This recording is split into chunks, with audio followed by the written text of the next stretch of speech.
Good afternoon, evening, everyone. Sorry about that. A slight technical difficulty. So I am here this evening talking to you from Adelaide, South Australia, with my lovely interviewee tonight called Grant. We're going to be doing this with a little bit of a difference. The difference is that obviously, just like any interview, I want to get to know him and what's going on and what he's been through. But he's also actually quite young in his recovery. And the whole point of this is I intend on following his progress over the next 12 months. I'm going to do some snippets and bits and pieces in order to be able to see what it's actually like for the viewers and people to see, get that glimpse into what it is that we actually go through when we're actually recovering and how we want to recover and what our hopes, our dreams are, all the rest of it. So before I introduce him, I do just have to say, once again, if anyone is experiencing any issues with either if you need some help around education or if you or someone you know or love is actually experiencing issues with addiction, to give the 1-800 number call that we have here at the Australian Anti-Ice Campaign a call. That number is 1-800 668 423. That number again is 1-800 668 423. So please, if anyone is suffering or, even if you just need some help or some education, especially around mental health, also we, have expanded into other areas in terms of NDIS if you need help with psychosocial recovery and things like that, the AAIC are the people to call and they can get you the help. We have people in every state at this point in time with an array of people in many, many areas in order to be able to help you. So before I do that, though, let's get stuck into this. So I am talking to the lovely Grant this evening. He is actually based here in South Australia with me as well. He hasn't lived in South Australia. He's actually originally from New South Wales, but we'll get stuck into that. So firstly, I'd just like to say, welcome, Grant. Thank you for joining me. Hey, Opal. Hello, Adelaide. How are you all doing? Pretty good, I hope. So, okay. Now, what I want you to talk about is how did you get to Adelaide? What brought you to Adelaide? And you can put in as much detail or as little detail as you want. And if you want me to interject with little things, just let me know. But I want to explain to viewers why you're here and, some of the issues surrounding that as well. Please. Okay. I've into end of February 2020, I flew to Adelaide, pick up 3 packages, which obviously I'm assuming were drugs, but I didn't know. I was offered a substantial amount of money, and I thought, hey, it's a little bit of a gamble, but it's a significant amount of money for 2 days' work. Why not? And unfortunately, police were waiting on the 3rd pickup. I was arrested, and I spent about 2 years in jail. And I've been out of jail and on parole for over a year, just a bit over a year. And I'm stuck in this state for another 9 months. When I go home, back to Sydney. Life has definitely changed quite a bit. It's obviously better to be out of jail, but I still home. I know Sydney, been there all my life, family, friends, work colleagues, whatnot.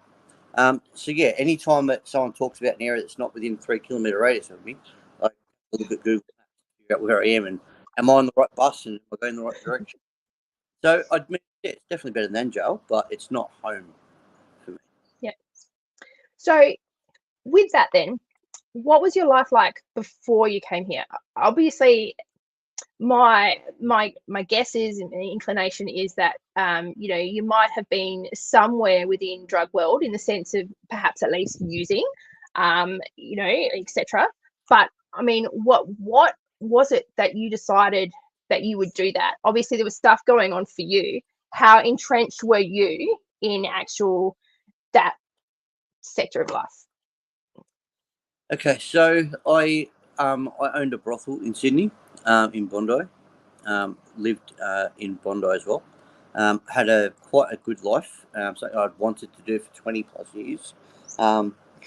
There's an old saying: live where you want a holiday, and do for work what you want to spend your money on, what you want to do recreationally, and you won't be working. And I managed to do that. Owned a brothel. Had what's the kind of apartment it was? What's the word? Escape.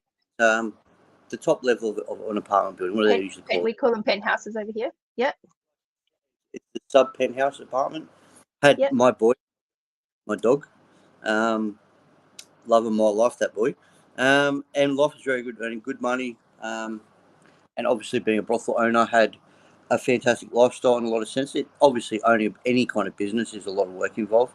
But the recreation side of that, and unfortunately, was partaking in drugs probably more than I should have been. It kind of does go hand in hand with lifestyle, but it's not an excuse. It just means the temperature there much more, and it's more. It's just always there. You still got to take personal responsibility as to that's what I ingested, that's what I took. I never woke up with someone chloroforming me with drugs on it. But the temptation was outrageous. I mean, beautiful lady, great, and drugs kind of go hand in hand. Yeah. So what came from that jump from, you've obviously lived a lifestyle that not a lot of people actually do. I guess they could almost, relate it to Fast and Furious or various whatnots and all the rest of it. But so obviously you were around the drugs. You claim that you didn't know you were coming to pick up drugs, but you must have known that something wasn't right in the sense of what you were coming over for. I assumed that's what it was. But I mean, I was offered a substantial amount of money, as much as most people take home in a year, for 2 days' work, and I took it. So I got that responsibility for that, and I did, because everything I had, all my property, all my money, business, friends, family, everything is now either gone or 2,500 kilometers away. So I definitely have taken responsibility for it, whether I wanted to or not.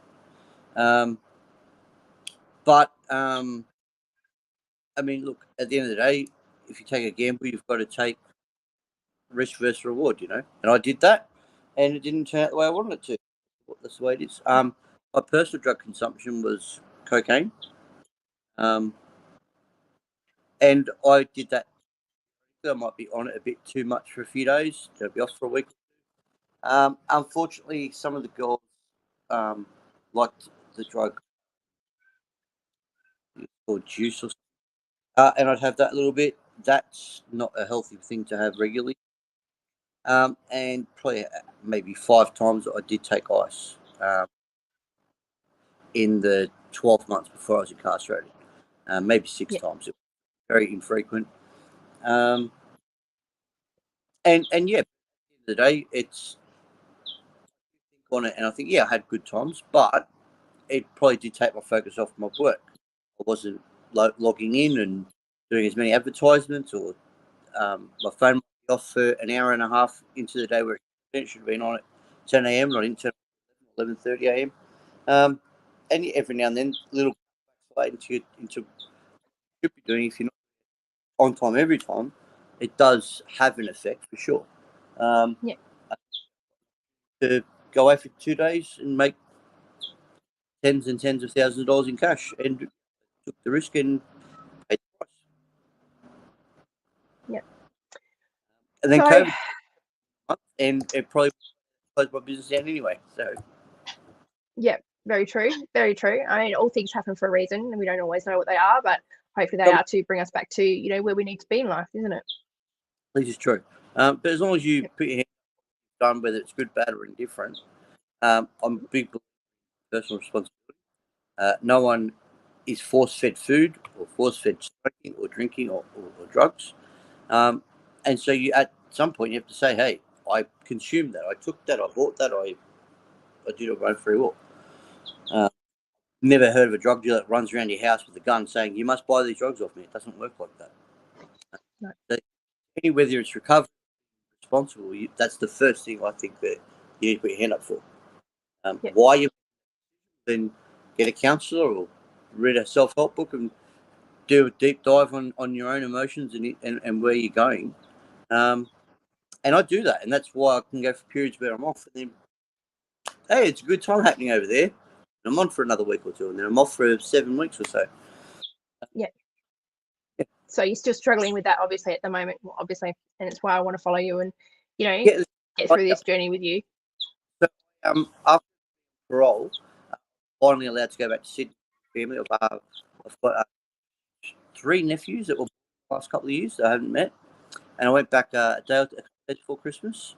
So in the early, I think I believe it would be in the first within December. I said that's it. I'm going to quit smoking. I was a heavy smoker, pack of Wingfield Red every day. You want to talk about $42 a day in cigarettes? I mean, that's just stupid. And I went, before I get back to Sydney, I want to quit smoking, and because I like a cigarette, holding my Benny little fuse and whatnot, smelling like a tobacco factory. So, and I did that. I had 5 cigarettes since, which for me is fantastic. Um, and I quit all the drugs. Good. So I think it was, and then a couple of years ago, I unfortunately have that wagon, I guess you'd call it, off the wagon. Fall off the wagon. Yeah, it Yeah, happens. It's a normal thing for people that are getting off as well. Like some people are just really amazing, I think, in the sense that they decide that they're not going to touch ever again, and they literally don't. Unfortunately, that wasn't my story. I was, on and off and yo-yoing and had, my bouts and my times, but, the clean stages became longer and longer and all the rest of it. So you're pretty much the same. But in saying that, obviously you did have, a couple of years in jail in which you had to be clean and you were clean. What, obviously, well, I mean, I'm not even going to touch it at the moment in terms of, that drastic change in your lifestyle from where you were to now being in jail in South Australia, a long way away from your family and your friends and all the rest of it. But even then, you were still using back occasionally. How was it being thrown into jail and not being able to use? Like, was that an issue for you? With that, I had an issue with the nicotine, and I every week, I think maybe a weekly or fortnightly, I'd buy the nicotine lozenges when I was in jail, and I was on nicotine all jail. But as far as the Coke or the juice or very occasionally ice, all that stuff, I didn't have a problem with that. Mm-hmm. I had a problem that my bunk mate and everyone else playing was a guy, rather than the life I had, where they were all beautiful women in Australia and whatnot, and having a great life. That was 100-fold more. I've lost your sound, hun. I've lost your sound. Can you hear me at all? Yeah, I can hear you now. Yep, sorry. Yeah. Yeah, I can hear you. Yep, sorry. Yeah, so the drugs and alcohol and whatnot, maybe it's my attitude towards them or my viewpoint that they are for a set good time. Friday night, that's your party time. I never use them like as a daily crutch. I didn't wake up with a line of Coke or I work the whole day sober, and then I'd have a night shift lady come on to reception work, and then I'd either go out or I would go out with my dog.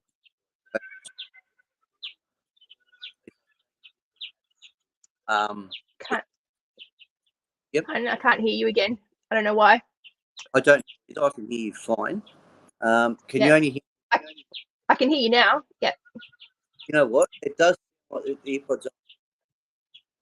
Yeah, maybe take one out, one in. If you can hear me, how does that sound? Try now. I can hear you, but it sounds like you're coming through the phone. It might be. Maybe your earphones are flat. Sorry. Sorry. That's all right. We'll keep going. As long as you can hear me, let's just keep going. Okay. I'll let you know if I can't hear you. I'm going to put them on charge, and we'll see how it goes. Done. I can still hear you at the moment, so let's keep going. Okay, awesome. Technology, yes. It's always something every week with me, so it's all right. It's not just you. So in a nutshell, I'd be sober during the day. I wouldn't drink, do all my work. I could have a reception 7 to something like that, and brothel or whatnot. And I would, but I definitely partake in drugs in hindsight more than I would. Time didn't feel like that. And then if it ever did feel like that, so being in jail.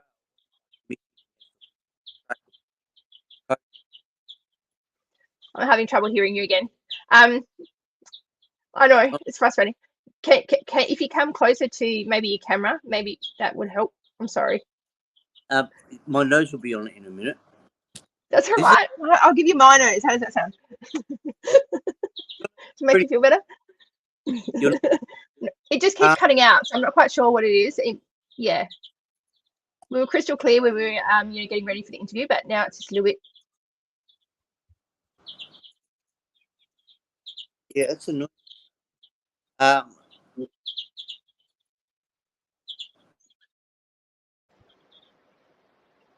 Any different? Okay, talk.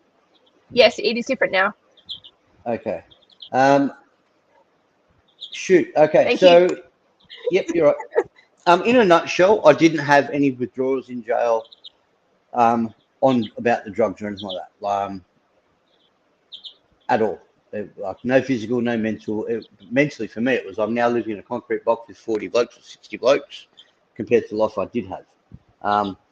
And jail's technically, I mean, I think it's a traumatic event. That's the way they want it. That's the way they make it. The guards are often rude and aggressive and whatnot. But I mean, I'm generally not a rude and aggressive person myself. So, you survive, you get through it. And now I'm in the process of looking to rebuild. Yep. So obviously it's pretty bit of a big shock to be able to, go from that to jail. But then to top it off, when you get out of jail, obviously you've not so much struggled with the substance abuse in jail. You've struggled with nicotine, which is it's just actually, to tell you the truth, and we've both talked about this many times, the nicotine withdrawal and giving up that nicotine has probably been the hardest out of everything that we've probably put in our systems over the last For me personally, absolutely, because nicotine, I've like when I'm a smoker, I'm a full-time smoker. I'm not once or twice a week. I have no idea how these people do it. If I'm smoking, I smoke all the time. And since early December when I started to quit smoking, since then I've been on vaping. Personally, I like that a lot. Even right now, we've been on live for 18 minutes almost, and I want to hit my vape. That is more of a pull than drugs. I mean, if I walked out of my apartment in 20 minutes, I could have drugs in my hand. I'm not thinking about that. I'm not thinking about that because I'm focused on you, and I've got other things to do this week. Who knows? In 3 weeks' time, maybe an event will happen. I'll be like, oh, that's what I want. But it's not an everyday thing for me. Nicotine really is, and I struggle with that 10 times more than drugs. It's a bad, strong because nicotine. I realised that my own nicotine use, it's actually connected to emotions, deep emotions that you don't even realise. Like we use it to be able to emotionally regulate. We use it when we're stressed. We use it when we're upset. We use it as, as a celebratory thing. We use it as a social thing. Like it's so deep rooted in yourself. It's actually a really hard thing to be actually able to overcome. So you're not the only one. But so you've been through that. You've struggled with the nicotine, but then all of a sudden you've had to come to terms with the fact that you really screwed up. You've had to own that. You've had to deal with it. You've had to go through it. And then you're released out of the prison system per se, not out of the correction system. And they tell you that despite everything, you can't go home. You have to spend the rest of your parole bail here in Adelaide, South Australia. Yep. Not quite. I was told I can go home if I had. I've just dropped one of my microphones. I'll be back. These earpods jump out of my ear holes every 5 seconds. Ow. It's all right. Oh. You get used to it. That's why I'm always playing with mine. It just looks like I'm, incessantly touching my hair, but it's just because I've got my earphones. It does look like you're touching your hair. I know. Your hair does look nice, by the way. Oh, thank you. As you're talking, they just wiggle out. It looks like, yes. And if I vape with my earphones in, they just open up my earwaves and everything goes fine across the room. Where were we before my earphone dropped out? Okay, so then you're released back into community. So but you're still under corrections supervision. Yep. You can't go home. After a few months, I was told I can apply to go home if I had a place that was approved. I put down an address. It was disapproved. So that's why I'm stuck. So if anyone who knows me in Sydney or wants to know me in Sydney, give me your address. No vaping in the house, I promise. Yeah. But I mean, what's it What's it been like? Because I mean, I know where you live. I've been around because of my brothers and various whatnots, and that's how I actually befriended you through over a year ago or whatever it was. But I mean, I don't know what about the rest of the states actually have and what systems are in place for people that are actually exiting jail. But here we have like IHEP or there's other community organisations in which you're basically put into groups of units, which you've got your own unit, but everyone around you has recently come out of jail and has some serious criminal history behind them. All but a couple, I would think, because it's basically, I believe they're owned by SA Housing, but half of them are then given to another, or how it works, I don't know, but I'm through different organisations. Contract.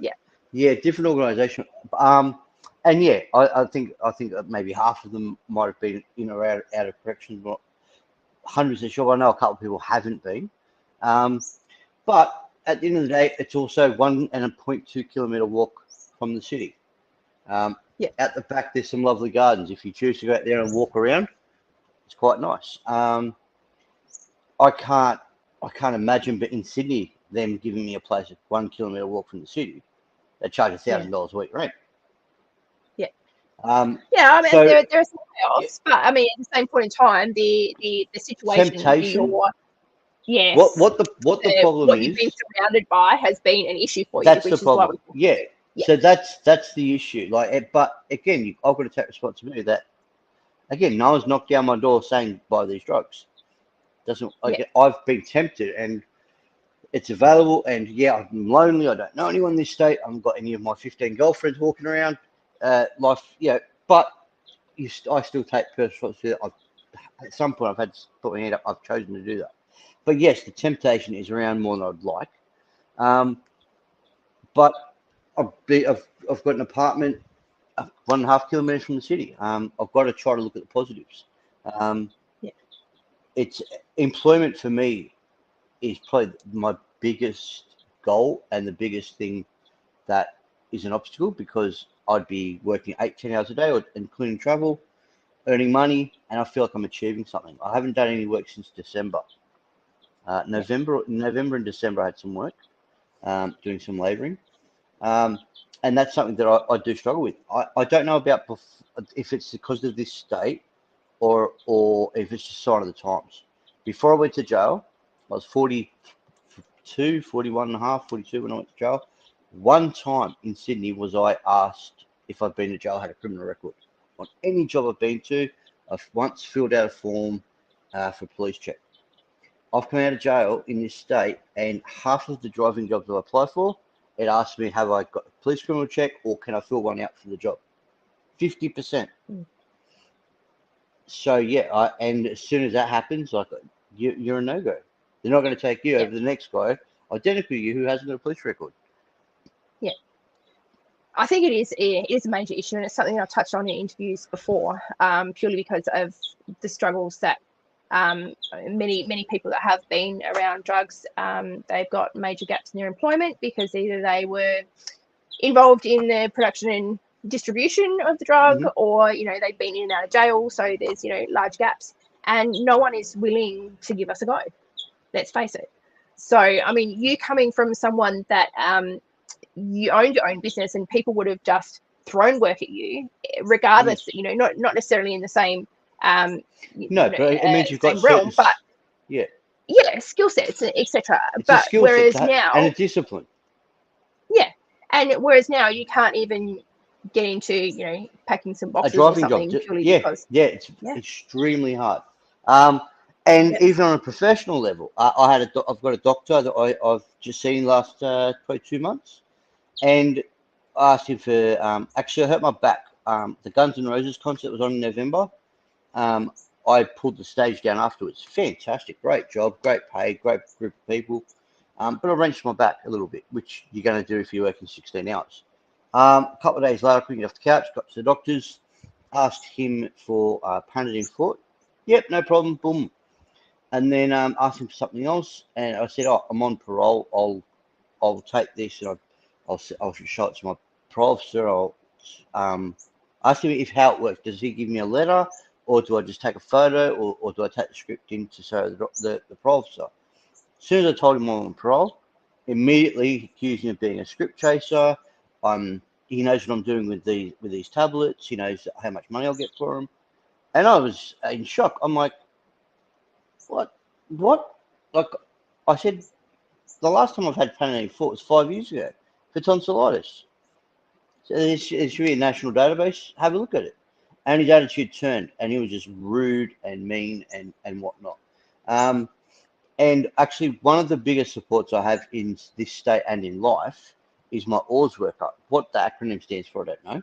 But my ORS worker, Laura, sorry, always get her name mixed up. Laura, she's fantastic. I called her, and she said, go back next week and prove to him that you're not a script chaser, that you're just a normal guy. And so I've got my it's mental health plan assessment, something they call it.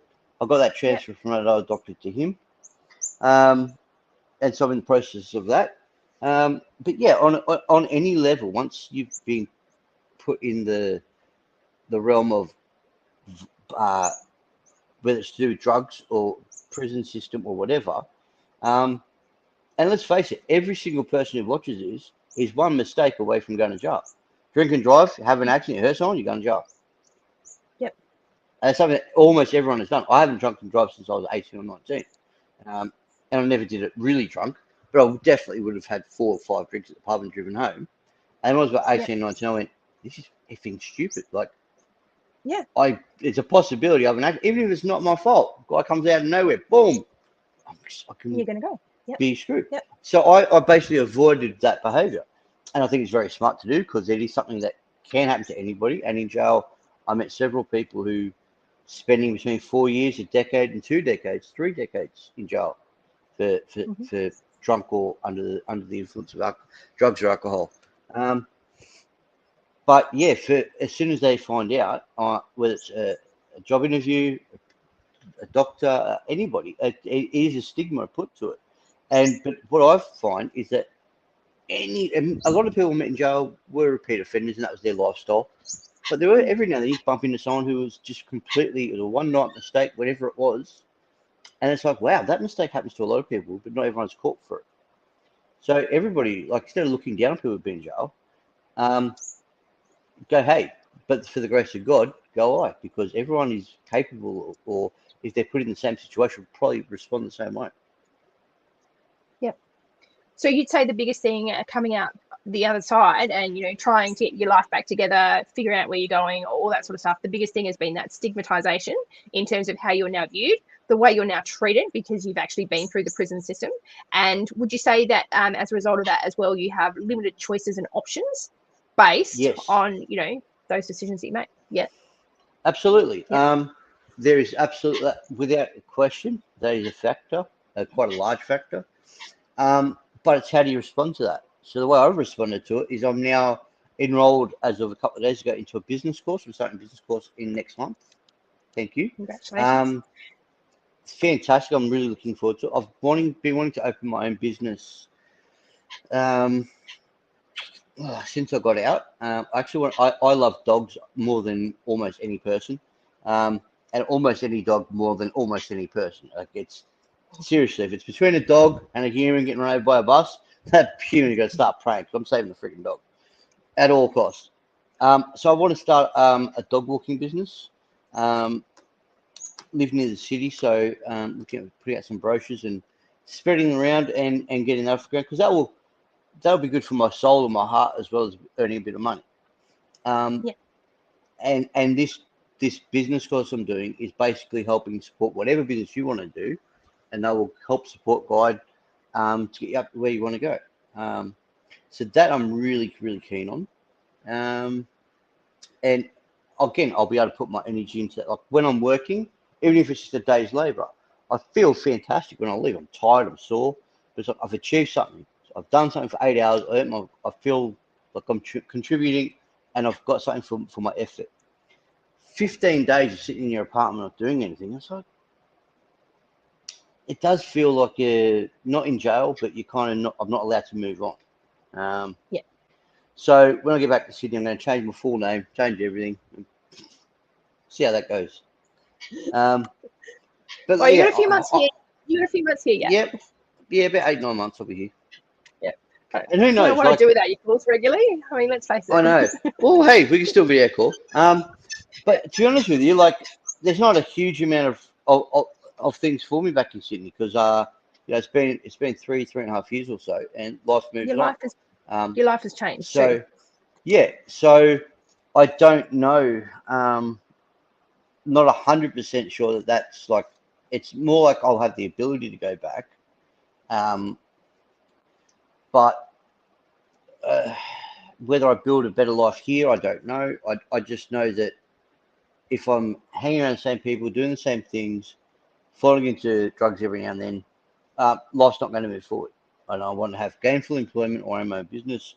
And doing this business course, I'm really, really excited for, because that's something obviously I can't take the animals with me if I go back to Sydney, but it's still the skills you learn and whatnot. And who knows? But gainful employment would stop me from, bumping into the same people and committing the same mistakes and going around in circles. I've always said there's like two people in life: people who just go around in the same circle. Oh, why am I still here? What's going on? You're not moving forward.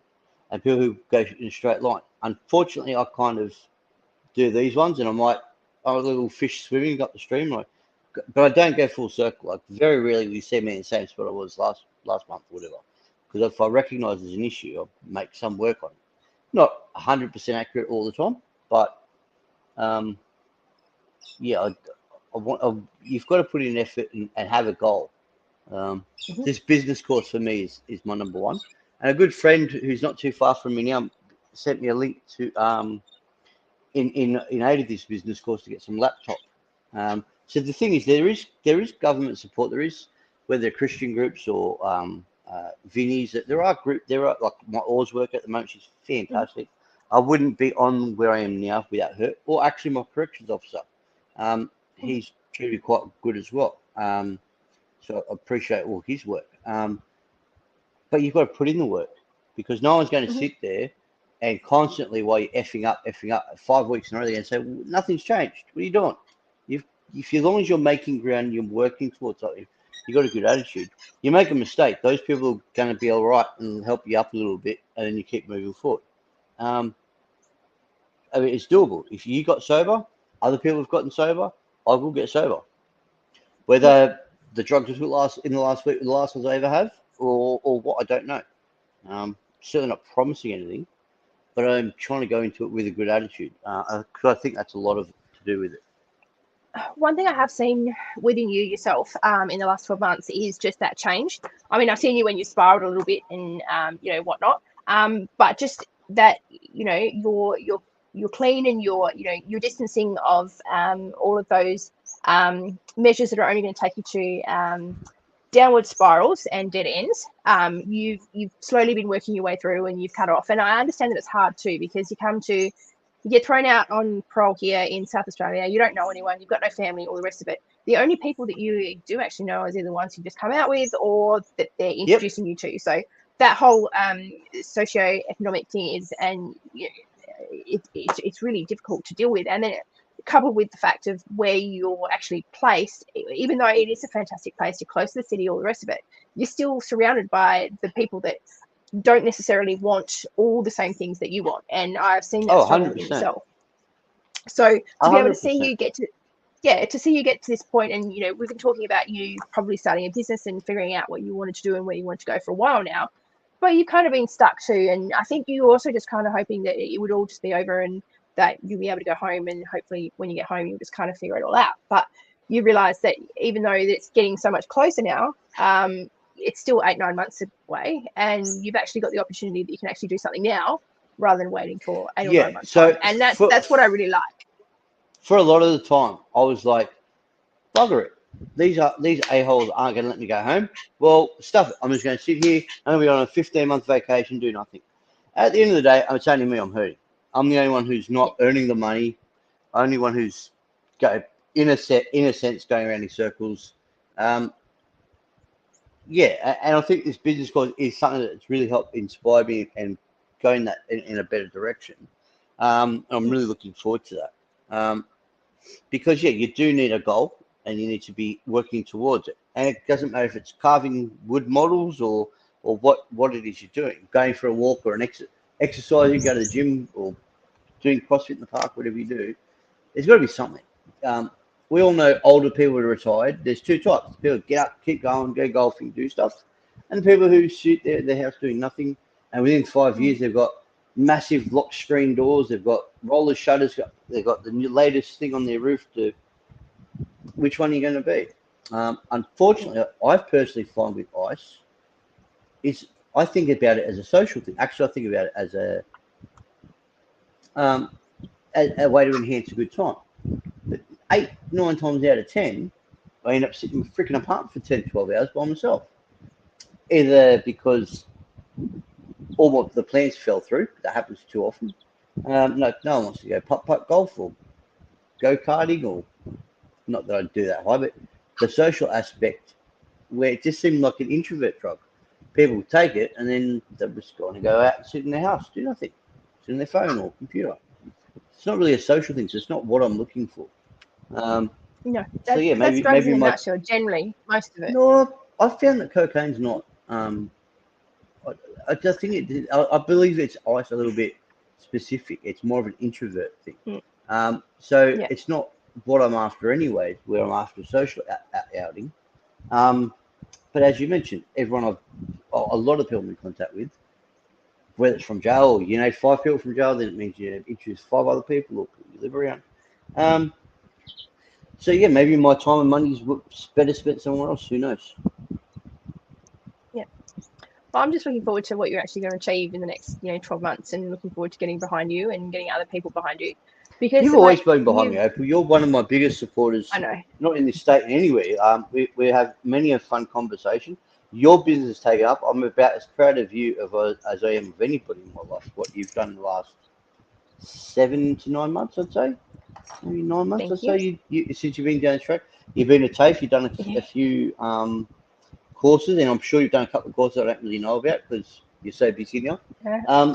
And I remember talking to you regularly before you started down this track, and then you mentioned that you're thinking about it, and then it's like, okay, I've done it. I've got a business name. I'm doing a course, and every time you talk about it, you've got much more energy, and your eyes will light up, and you're like, it's because you've got your passion, you've got your goal, and you're doing fantastic for it. And I'm sure the AAIC should know what they've got in their hands. It's a good little Easter egg there that's going to do great. And for me, it's now finding that for me, which I think will be anything to do with dogs that's not involved in operating on them because they will die, or B, cleaning them because that's a horrible job. So it's either babysitting them, which I haven't got the property for, or walking them, which that's what I'll settle for. But I think that will do the same for me because I'd rather spend a day with the dog than most people. Absolutely. So whatever it is, you've got to find that for yourself. Exactly. It's about finding that actual want, yourself, your why, your actual spirit, because it's mind, body, spirit that we actually need to heal. Because you can take the drugs away, you can detox all the rest of it, but unless you actually have your why as to what you want to do in life and where you're going to go, you're just going to keep gravitating back towards it and playing with it. For everybody out there, how hard you play with it. For everybody out there, I've not always been this fat, horrible thing you see in front of you. Before I went to jail, I was a personal trainer. I had all the abs and all the muscles.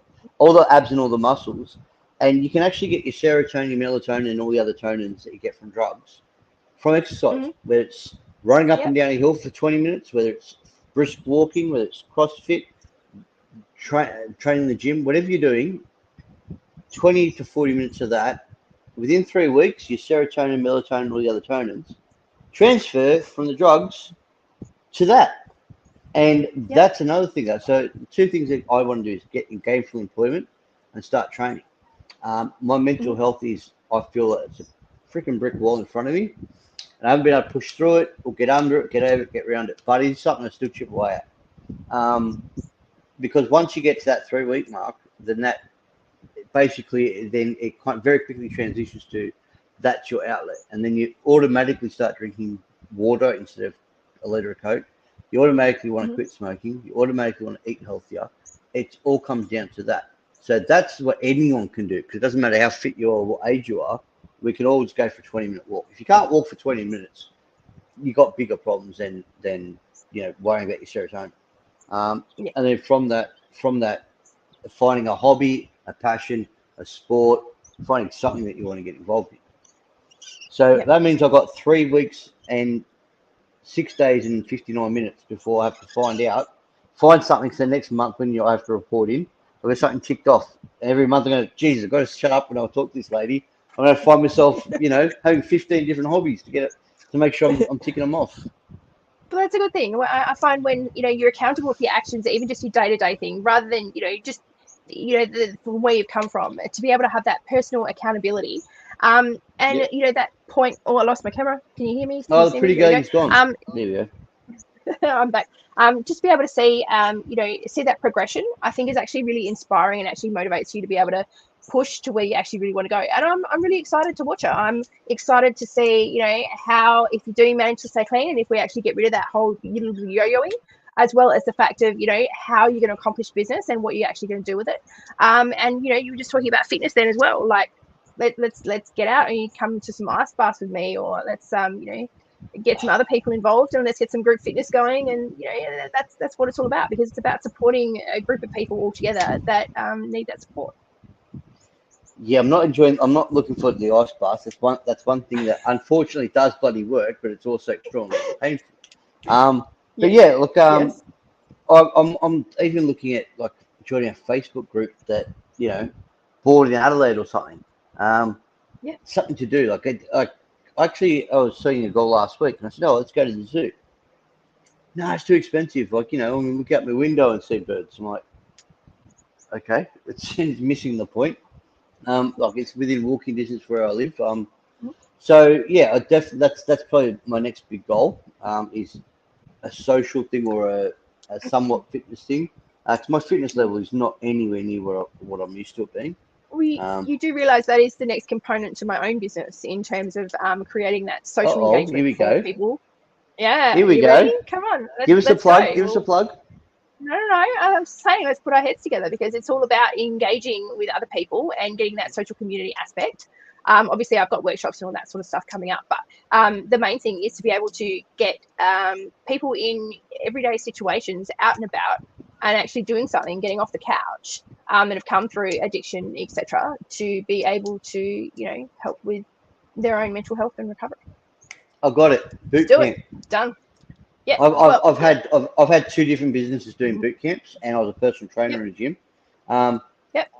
It's just the name of it, and obviously you're going to have people with different walks of life and different fitness levels, but that's with every boot camp. What if you advertise as being an advanced level boot camp? You have some people who can only do 5 push-ups, some people do 2, and some people can do 40. But that actually, as a social, I think a boot camp for people coming through the thing that you've come through and I'm going through, I think that's a effing great idea. I think that's fantastic. That's all mine. Absolutely. Trademark by G. We are, as ex-addicts, we are the most entrepreneurial people on the earth. I honestly strongly believe that. I mean, look at what we achieved, and we're not going to go into the details, but I saw a guy yesterday. A daily habit. I saw a guy yesterday pick up a fridge by himself, get on a push bike, and drive it away. And the guy filming him said, "Wow, crack does amazing things." So as far as entrepreneur, yeah, you're right, because people start the day with no money and they end up with drugs in their system and money in their pocket. So just put Lex Luthor, put all that energy into something good, and take over half the world. And that's one of the main things that I really want to highlight with everyone, is just that we have amazing minds, regardless of where we've been, just because we've screwed up or we've done some terrible things, or a lot of us have served the time for that as well. But still, no one will give us a go. So just get together with those people that have been from that walk in life. Get together with them, put your brains together, and create something for them, but create something for yourself. And I think that's the biggest thing, is we just need to be given a go. We need to be valued, and we need to be seen. And our past does not define our future. Just because we stuffed up does not mean it's exactly where we're going and that's all we're going to amount to. Because we are so much more. And I'm not saying everyone's like that. If you've learned a lesson, then and you've paid your price, and whether you've been in the jail or whatever, or everyone's individual is different, but as far as the drug's concerned, like you can learn from it and move on and people behind you. Some people would choose to only see that. You can't change and you can't decide what everyone sees. You got to focus on what's you're going to focus on that guy who cut you off 5 hours ago in traffic all day and still go, oh, I hope he has an accident. Like, move on. There's always going to be someone in your life that's a coworker, a neighbor, or someone in your family who thinks that way.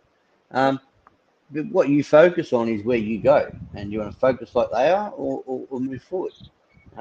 It's 100% doable, but it's very hard to lose 50 kilos or 30 kilos in fat. It's very doable. People have done it. Takes a lot of work. So yeah, I mean, as long as you're still in the game, you always got an option of winning. It's only when you give up your recovery does it then your recovery stop. Your recovery is still active as long as your attitude is, and that's the goal. Then you're still in recovery. You're still there until you are achieving your goals. Yeah, and I don't think it's also. I really don't believe that you're starting again. You have 7 weeks clean. I've had 7 weeks clean twice in the last year, and I don't feel like when I fell off that the world I've got them starting again. I never felt that way. I felt okay. It's a speed bump. Some speed bumps were quite big. Some were just a little ripple. But it's 100% doable. If what one man or woman achieves, another can repeat. Perspective. Yeah, absolutely. Absolutely. All right. Well, I'm not going to wrap it up yet, but in saying that, I've already said to everyone that I will be following you over the next 12 months. I'm going to be asking you a series of questions. This is what I've been dreading. I don't know what these questions are. Well, actually, I don't actually have them all today. So today was just to get to know you and see where you're at and whatnot. I've actually asked the viewers to be able to send in questions as to how, what they would actually like to ask you from month to month to see how you are or where you're at. So that is the plan. So exactly, and it's about engagement. So sharing your story with everyone else, and so that they can support you and vice versa. So once again, everyone that's listening and watching, please send through your questions and stuff. I'd love to hear them, so that as of next month, when I start just interviewing him just for 5-10 minutes each time in our own time, so I can compile a little thing at the end of the year, what sort of questions that we want to ask him. But today I do have a few questions that I want to ask briefly before we go. So the first one is, what is your biggest hurdle for your sobriety today? Just today. I'm not talking about self-discipline. Yep. Anything else? It's not accountability. I've always been very accountable, but discipline. Yep. I've got to follow through and put the effort into what I say.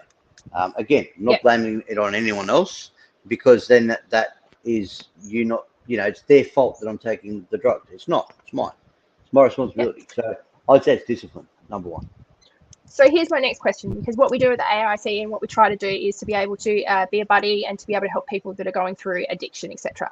And one of the core things that we have to do is set up that tripod of support to be able to help that person, for the best success they can. So if your biggest issue is self-discipline, as your friend, as the person interviewing you, as the relationship that we have because of, where we've been and how we've encountered each other's lives, etc., how can I help you with your self-discipline, and how can I help you on this journey to achieving that sobriety for you? Wow, question. Maybe a phone call once or twice a week, 10 minutes, because that's someone to check in with, and that I find helps me a lot. This is why Laura, my oars worker, she's fantastic for me, because if I send her an SMS, she does respond to it. She does put a little bit of work into it, and I find that very smart. Because if I tell her I'm going to be sober for 2 weeks, or I told her a goal, I work really hard to achieve it, because that's an accountability thing. I've got someone to be accountable to. It's very hard to be accountable to my family when they're 2,500 k's away, and I don't see or speak to them very often. And I've got no one else here really who's sober. I can't think of anybody who I know in this state who's like, either whether it's a role model or has their crap together or has a full-time job or is using drugs. I can't name anyone I know at the moment. So that's very difficult. Again, it's a social thing. Everyone I'm social with or friendly with or know the name of has their own struggles. So I would say maybe that twice a week, 10-minute phone call. I will be doing that. All right. Next one. out of all of this, what do you hope to achieve? Financial freedom. Yep. Yeah, that's Better come health? down from last month when it was world domination. I've pulled that back to financial freedom. Okay. All right. What about better health as well? Yeah, that's going to take some time in the gym. A little. Yep. We can I do that. don't know if Yep. I partake enough in drugs for it to affect my health. Maybe mental Yep. health. I don't know. I do feel in some ways I when I'm sober for 7 weeks, at times in that 7 weeks I say I feel better. I know that, although I can't place what it is. Maybe it's a sense of pride. I think it's the fact that I've got a goal and I'm achieving it. I feel pride about it. Oh, look at that! Almost caught me earbuds. The sound quality is fantastic, but damn, they don't want to be in my ears. I think it's a sense of pride that I Yep. get, and I enjoy that. And I'm looking at whether I start my business and do this business course. I believe that they. Oh, and the other one's a TAFE course. I'm about to start a TAFE course as well I in dog know. So behavioural. proud. Yep. And so, yeah, I'm looking forward to all of those things all taking off. For 15 months or whatever it's been since I've been out of jail, they've been my goals. And of Yep. course, none of them happened. And then within a month, they're all starting at the same time. Go Yep. figure. So I'm going to use that as a reason as well. So I want to stay sober for that. I don't know how studying on ice ever would be because I haven't studied on ice, but I'm just going to not want to risk it and try to get sober so that I'm launching my business and doing my my study clean and sober. Focusing on you. Love it. Okay, then the next one, last one for today. And like I said, I'll get viewers to be able to post in questions so that we can That formulate would be these over the good. next few months. Yep. But what do you think is going to be your biggest challenge this coming month? I Are can you, hear are you that going bird to having an aim for argument. 4 weeks? Sorry, yeah, I'm outside. Are you No, going to aim I for can four hear him. weeks? No. What are you going to do? What's going to be your biggest challenge this month? What do you expect it to be? Again, the discipline, and then I guess developing good habits, dropping the bad Yep. ones and developing good habits. As we said, whether it's personal training, it's walking the park, whatever it is, you want to replace it and get your endorphins, serotonin, melatonin, all the other tonins, all transition from ice or coke or whatever your poison is to something that's healthier and better for you and more productive. Simple as that. So I've got to develop some other strategies and some other things. Yep. Like it. All right. Well, I will wrap it up then. I'll just do my little spill in a second, but thank you for joining me. Obviously, I'm going to be hassling you more often than not because now I've got to do at least 1 or 2 calls a week rather than every couple of weeks. But we'll also we'll also be filming just a 5-10 minute segment every month between you and I. Like I said, I asked our viewers to be able to send in questions or things they want to know. Because I'm looking forward to that because it's not very often people, I guess, would have, because not everybody who is listening may have an issue with drugs themselves. It might be a friend or a family member. And I'm a pretty open and honest person. So unless it's going to put me back in jail, I'll be honest with you. So ask any question that you either are afraid of or you can't find off somewhere else. You think it's a stupid question. There's no stupid questions or stupid answers. Just people who aren't brave enough to ask that question. Yep. And I'm really interested. So one of the big things that worked for me is to be able to see my progress. You don't really look at your progress until it's actually in your face. So if we can sit down and document that progress for you just to see how far you've come into a month, I think that's really going to change your life and benefit you and get you onto wherever you need to be in life and your walk and hopefully walking dogs. So yep. All right. So looking forward to it. It should be fun. You got anything else to add before I wrap up? I appreciate everyone's time. Everyone keep at their own goals and keep working on yourselves. Opal, say hello to the fan band for me. Say hello to everyone for me. Will do. Love you lots. Thank you very much for your time today, and I'm looking forward to it. Yep. Beautiful. All right. So everyone, thank you for joining us this evening. Like I said, please message in with anything questions that you want to ask Grant. I'm going to be attacking this poor guy over the next 12 months to be able to get this up and running. I really want you guys to be included in his recovery and what he's been through. I believe he's at the point where he's trying to make different decisions and choices. He wallowed in a little bit of his own self-pity there, technically, for a little bit, just with, you know, where he was at and with the struggles that he's encountered and been surrounded by. But it's time for him to move forward, and he wants to make the difference, and he's trying, which is why he's getting up and making all these choices with study and trying to set up a business and stuff. So it'd be really nice for you guys to be able to see what it's like for him and what he goes through, and to be able to support him through this movement. So send it in. Otherwise, thank you for having me and for him. And once again, if anyone you know or you love or you're surrounded by needs any help with anything surrounding addiction, obviously the Australian Anti-Ice campaign are the people to call. Their number again is 1800 6686 423. That number is 1800 6686 423. We're also available for you know, in every state, as well as the fact that we offer educational components, and we're moving into a few different things this year. So it's going to be big, and we just want to be able to reach out to as many people as we possibly can to be able to make them safe and to help them live better lives. So look forward to hearing from you all soon. Otherwise, thank you very much. Enjoy your evening.